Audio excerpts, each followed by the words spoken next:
गांव का नाम धर्मपुर। बहुत समय पहले उस गांव में राजू नाम का एक खिलौने वाला था। वो बाजार में अच्छे खिलौने बेचा करता था।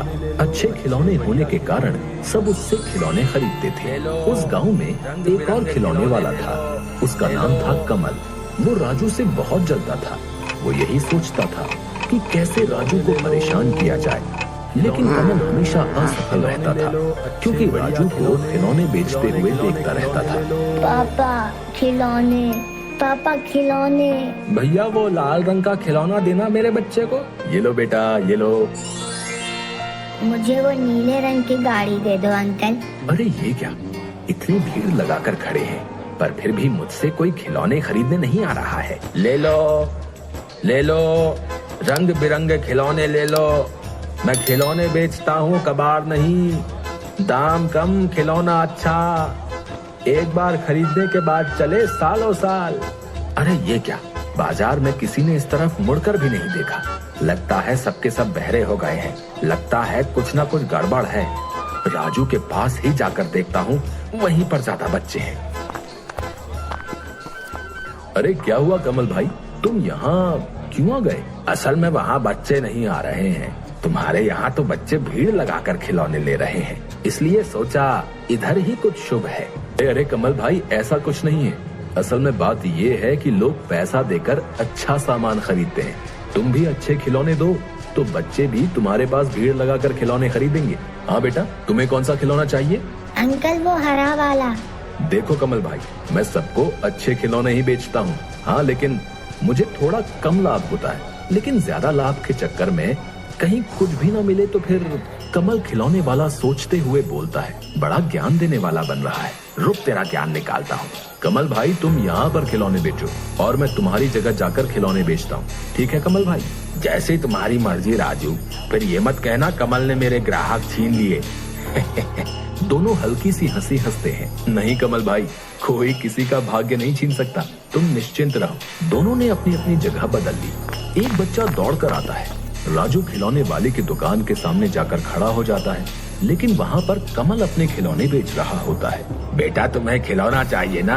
आप बताओ कौन सा? अंकल वो राजू अंकल कहाँ है? मैं उन्हीं से खिलौना लेता हूँ। कमल राजू की ओर इशारा करते हुए बच्चे को बताता है। बच्चा दौड़कर राजू के पास जाता है। अगला दिन चिंता में घूमते हुए राजू खिलौने वाले के घर जाता है। तभी वो देखता है कि राजू अपने खिलौने बेचने के लिए तैयार कर रहा है। और तभी राजू खिलौने वाला किसी काम से बाहर जाता है और कमल चुपके से उसके घर में घुस जाता है। फिर वो कुछ खिलौने खराब कर देने के बाद जब अपने घर वापस जा रहा होता है तो एक बच्चा उसको भागते हुए देख लेता है।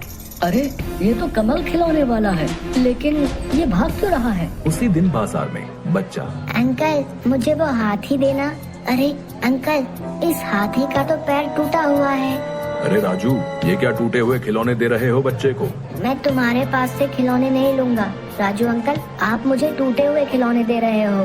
तभी कमल आवाज लगाते हुए बोला, आइए आइए आइए, रंग बिरंगे खिलौने, मजबूत खिलौने, अच्छे खिलौने, बिना टूटे हुए खिलौने मिलेंगे मेरे पास। आइए, इधर आइए। तभी बच्चे दौड़कर कमल खिलौने वाले की दुकान पर चले जाते हैं और उससे खिलौने खरीदने लगते हैं। अगले दिन राजू खिलौने वाला सभी खिलौने अच्छे से पैक करने के बाद चारों तरफ अच्छे से देखकर तौलिया लेकर नहाने चला जाता है।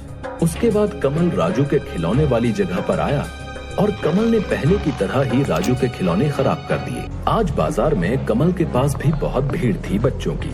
तभी राजू की दुकान पर, मुझे वो घोड़ा दे दो, लेकिन देखना टूटा ना हो।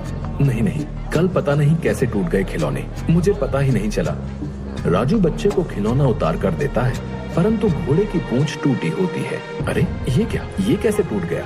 अंकल देखो, घोड़े की पूंछ टूटी हुई है। लेकिन टूटी कैसे? ये सही है, कल हाथी आज घोड़ा, रोज टूटे खिलौने दे रहे थे। क्यों अंकल, ऐसे खिलौने क्यों दे रहे हो आप हमें? राजू के सभी बच्चे जो उससे खिलौने खरीदते थे वो सभी कमल से खिलौने खरीदने लगे।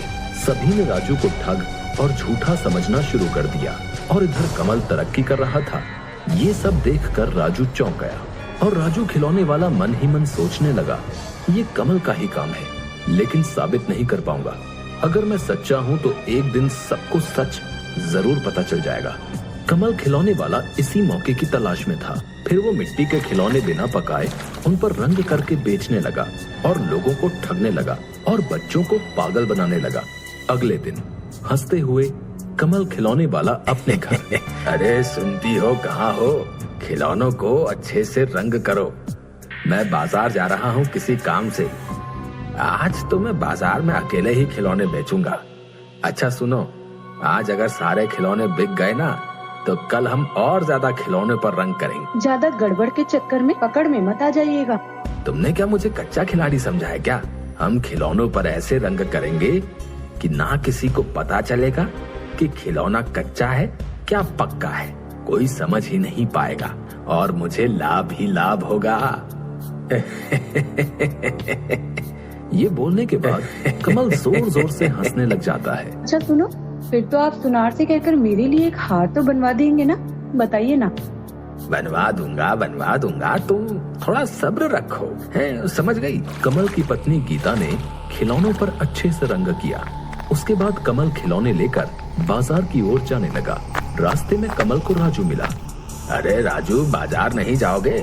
नहीं, मैं बाजार नहीं जाऊंगा। मैं उसी दिन बाजार जाऊंगा जिस दिन गांव वाले मुझे बुलाएंगे।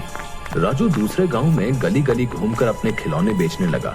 वो जोर जोर से आवाज लगाता। धूप से, गर्मी में उसे बहुत कष्ट होता था, पर इसके अलावा राजू के पास और कोई दूसरा रास्ता नहीं था।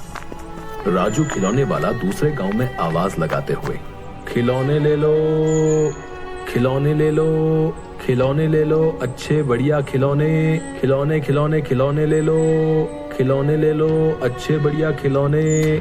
कमल रात को घर में लाभ के पैसों का हिसाब कर रहा था और कमल की पत्नी लालची नजरों से देख रही थी। कमल हंसते हंसते कहता है, अरे सुनो गीता, आज सारे खर्चे को छोड़कर लाभ हुआ है 700। कल और ज्यादा खिलौनों पर रंग करना पड़ेगा। आज खिलौने कम पड़ गए बाजार में, सभी बच्चों को नहीं दे पाया। अच्छा सुनो, अपने कालू सुनार से कह तो दिया है ना? कह दूंगा जी, कह दूंगा। महीने के आखिर में ही कहूंगा। काम थोड़ा जमने तो दो। अगले दिन बाजार में, मुझे वो गाय चाहिए काले रंग की। बच्चा खिलौना लेकर बोला, ये क्या अंकल, इसका तो रंग उतर रहा है। क्या? नहीं तो। ये देखो अंकल, रंग मेरे हाथ पर आ गया। हो सकता है, हो सकता है। कल हमने इस पर ज्यादा रंग कर दिया था, इसलिए हो सकता है। छुपकर एक बड़ा आदमी देख रहा होता है। वो बोलता है, रंग ज्यादा करने से तो ऐसा नहीं होता। ये क्या बात हुई? ये तो कुछ गड़बड़ लगती है, छानबीन करनी पड़ेगी। वही आदमी राजू को मिलता है रास्ते में। क्या राजू भैया, बाजार में नहीं बेचते अब खिलौने? नहीं भाई, पता नहीं क्या से क्या हुआ, कुछ भी समझ नहीं पाया। मैंने सब अच्छे तरीके से खिलौने तैयार किए, लेकिन जब बाजार में जाकर बच्चे को दिए तो कुछ खिलौने टूटे हुए निकले। फिर दूसरे दिन भी ऐसा ही हुआ। राजू भैया, मुझे जरा शक हो रहा है, बताऊं कि ना बताऊं? नहीं, अभी नहीं बताऊंगा। पहले सबूत जुटा लूं, उसके बाद बताऊंगा। सच्चाई की जीत होती है और बुरे लोगों की होती है हार। अगले दिन कमल के घर पर वो आदमी कमल की खिड़की के बाहर सब कुछ देख रहा होता है। यह लीजिए कच्चे खिलौने, और कितने अच्छे खिलौने चाहिए? अरे सुनो, आज बहुत सारे बच्चे होंगे, सबको खिलौने देने होंगे। रंग तो कम है, आज रंग में पानी मिलाते हैं। आदमी मन ही मन, अच्छा रुको बच्चों रुको, तुम्हें अभी मजा चखाता हूँ। आदमी चिल्लाने लगता है, अरे कोई है? अरे सबके सब कहाँ गए? अरे कोई है? अरे सब कहाँ हो? देखो कमल भाई क्या कर रहे हैं, देखो देखो। इतने दिनों से तुम लोगों ने कच्ची मिट्टी खरीदी है और पक्की मिट्टी का भाव दिया है। देखो देखो कमल भाई क्या कर रहे हैं। कमल और कमल की पत्नी पंचायत में सिर झुका के खड़े हैं। जिन लोगों ने कमल से खिलौने खरीदे थे वो भी खड़े हैं। पंचायत में आदमी बोलता है, कमल भाई ने राजू भाई के खिलौने खराब किए, क्योंकि उस आदमी ने कमल को राजू के घर से भागते हुए देखा था। छी कमल छी, बच्चों के खिलौनों में मिलावट करता है। सुनो, तुम्हारी सजा है। तुम्हें तुम्हारा सिर मुंडवा कर, मुंह काला करके गधे पर बैठाकर पूरे गांव में घुमाया जाए और तुम्हारे सीने पर एक कागज पर लिखा जाएगा कि मैं बेईमान और लालची हूँ। और राजू को खबर भिजवाओ, कल से वो बाजार में खिलौने बेचने के लिए आ सकता है। गधे की पीठ पर कमल बैठा शर्म से है सर नीचा और मुंह है काला। गांव वाले राजू के पास आए और बोले, राजू भाई आप ही बाजार में खिलौने बेचिए, हमारे बच्चों से गलती हो गई। राजू आसमान की तरफ देखने लगा और उसकी आंखों में आंसू आ गए।